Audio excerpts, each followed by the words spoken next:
Well, welcome to Witness Stories. So, let's talk about intuition as a form of ESP. In this case, I don't mean just a hunch. I mean a specific knowing with no obvious source. If you have a sudden feeling of knowing what you could not possibly know, it's hard to explain. You may know two important things, both what sort of feeling it is and what meaning that feeling relates to.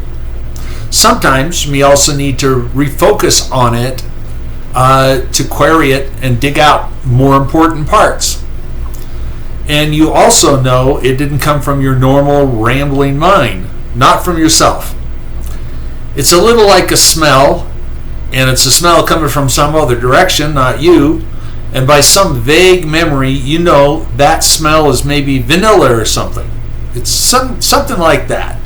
But there's no actual matching self-memory, not in this lifetime anyway. You just know. We all have this perceptive ability, but if you always choose to ignore it, you may never get good at using it in your life, or even be aware of it. Well, I do pay attention to intuitive input out of habit. If you currently do not, that may be the only functional difference between us. Well, okay, you say, what is it good for? So here's a related story. I was trying to keep happy and heal after my second failed marriage. I admit it may have been a bit of a bounce back relationship on this second marriage. But now I truly needed something that made me just happy with myself, by myself. I don't believe in relationships that are based on only on need, and I just found I may have fallen into the last one yet again because of my own inexperienced emotional shortcomings. In other words, I had all kinds of reasons to feel bad about myself. So I needed something to put me back together with no romance involved. I decided to do some weekend hiking. That is, day trips. No overnight, just a day trip. I would just go up to trails in the early day and get back a safe range of time before dark. But it can be a little hard to estimate the time correctly. Washington State, where I was doing this, is a really good place for that. I had made 20 of those trips before this one trip. So I was pretty used to doing it and figuring out what I needed to do it safely, I thought. It was late summer, almost fall, and I may this one time not have considered that the sun was actually on a shorter day, maybe a much shorter day than my other trips. In some cases in Washington State, you may not take into account clouds on the horizon, and that'll make the day go shorter than you expect. But this was a completely clear summer-like day. That's probably what fooled me. So on that Saturday, I thought this might be a good day to again tackle a place called McClellan Butte near Snoqualmie Pass, just east of Seattle, Washington. I knew the length of time it took me the last time that I did at the end of the prior winter. And that was through some snow. So I thought I could easily do it faster. However, the day was going fast, so I had to get going. That particular day was, I started out a little later than I would have on a winter day. But possibly I arrived a little later than I thought I had planned.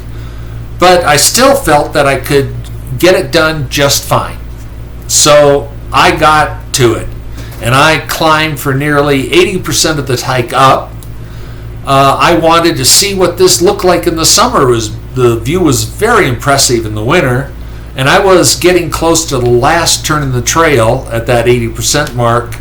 That it came around, I was going to start heading around what I called the backside of the butte. It was getting very exciting. I was very focused on doing it.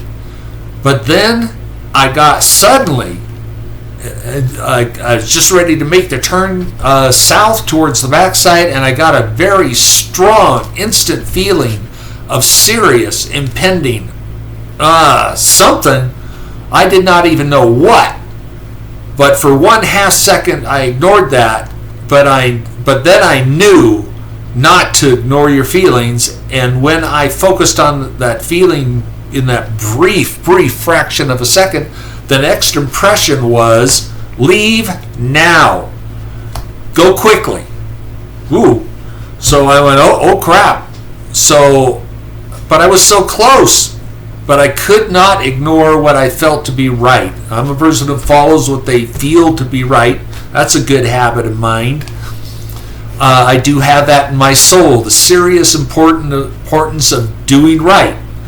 So I didn't know why, but I turned back around. I didn't know why I needed to do this right now, but I turned back around and I started going back down right now. And as I started to go, the feeling then shifted into, yes, keep it up. Do not stop to sightsee. Go fast. So I stepped carefully, but with haste. I did not evaluate as to why. The feeling was just strong. It could have been a Bigfoot, bears, as far as I knew. Maybe someone would steal my car, or God knows what. But go quickly. Just as I got, and so I did the walk down. It took me half the time to go down as it did to go up, which is typical.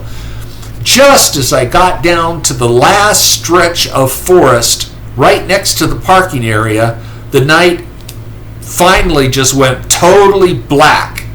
And for only a few last yards, I couldn't see the ground or the trail to the north, and to the safety of the parking lot. I couldn't see nothing.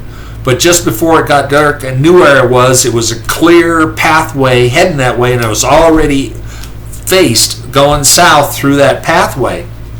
So I marched for so many feet, 20 feet, 30 feet, I don't know, some amount of distance, and then the parking lights came into view.